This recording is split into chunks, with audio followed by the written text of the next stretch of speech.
గారికి నా వందనాలు, మా అక్కడికి నా వందనాలు, ఇక్కడ దివ్యమ్మ గారికి నా వందనాలు, మీ అందరికీ మీ కూడా వచ్చిన అందరికీ నా వందనాలు.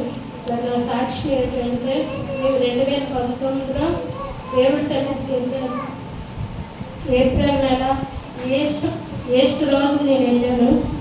ఆ రోజు దేవుడు కొన్ని మాటలు చెప్పినప్పుడు నాకు కొద్దిగా ధైర్యం వచ్చింది. నేను ఆ రోజు ఎంత ఏడ్చుకుని వెళ్ళాను కొంత శ్రమను బట్టి.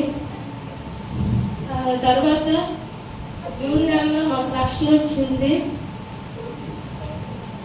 వచ్చిన తర్వాత ఆగస్టు నెలలో మేము ప్రార్థనలో ఉన్నాము. దేన్ని బట్టి ఏది అడగాలో కూడా నాకు తెలియదు, కానీ నా స్థితి మాత్రం అప్పుడు పోలేదు. పరిస్థితి నేను చాలా మంది దగ్గర లోకంలో కూర్చుని దాన్ని ఆడవాళ్ళ దగ్గర మాట్లాడి వారి కష్టమైన నా కష్టమైన చెప్పడానికనే ఉంది. కానీ కష్టం మా అమ్మగారు మాత్రం కొన్ని మాటలు చెప్పినప్పుడు నాకు ఆతమ కలిగింది. లోకంలో ఉన్నవాడు కన్నా మనలో ఉన్నవాడు గొప్పవాడు అమ్మని వారు ఎప్పుడు ఆ మాటలు నాకు చాలా నిలబెట్టి ఆవిడ మాటలు నాకు ఆదరణ కలిగాయి. నేను ఎంతవరకు అన్ని దినాలు మనిషిగా ఉన్నాను, కానీ ఏ ఒక్క మాట నాకు ధైర్యం ఇవ్వలేదు, నిలబెట్టలేకపోయేవి. నేను చాలాసార్లు చచ్చిపోవాలని అనుకున్నాను. నాకు బ్రతుకు మీద ఆశ ఉండేది కాదు, నాకు మరణమే గొప్పదని చాలాసార్లు అనుకున్నాను. ఎప్పుడు జాబ్ వరకు నేను ఎదురు చూసేదాన్ని.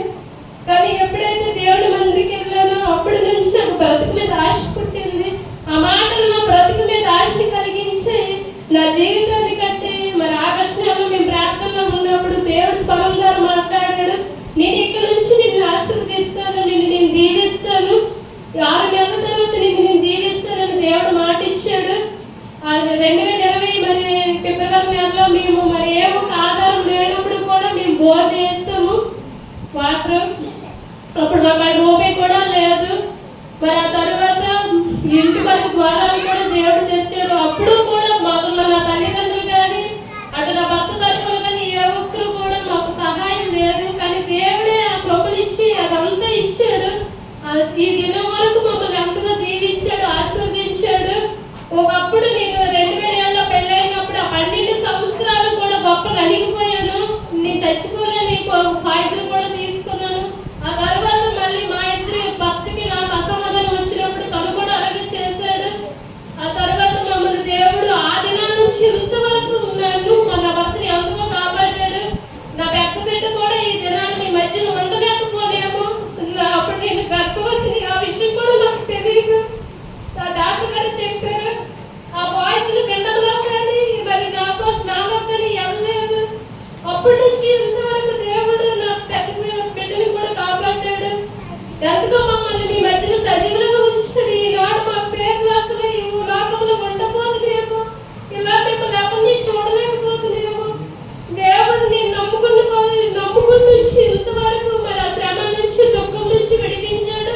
అలాగే నా భర్తకి వ్యసనం ఉండేది, ఆ వ్యసనం నుంచి కూడా దేవుడు విడిపించాడు. తను మరి motor field mechanic, auto mechanic, వేరే దగ్గర పనిచేసేవాడు. తను ఒక దగ్గర కూలిగా ఉండేవాడు. నాకు ఎప్పుడు ఆశ ఉండేది, మా పాస్టర్ మీకు ఎప్పుడు నేను చెప్పేదాన్ని నాకు మెకానిక్ నా భర్త చేయడమే ఇష్టం, ఆడేయడం ఇష్టం కాదు. తను ఎక్కడ ఇక్కడే షాప్ పెట్టాలి, మన ఊరి మధ్యలో పెట్టాలి, మీ ఊర్లో బాగా తునీకరం పడినవారు అమ్మ అని ఆవిడ చాలా సార్లు అనేదాన్ని. దేవుడి సన్నిధిలో కూడా మొదలుపెట్టిందని ఆవిడ చెప్పినది. ఆవిడ ఏం సరి చేసుకుని మన ఏం దిద్దుకోమని అవన్నీ ఒప్పుకుండేదాన్ని. ఆ తర్వాత రోడ్డు మీదే మరి మాకు షాప్ ఇచ్చారు. ఆ పనిని కూడా ఇచ్చి దేవుడు ఎంతగా ఆశీర్వదించాడు, దీవించాడు. నా భర్తని మరి రాకుండా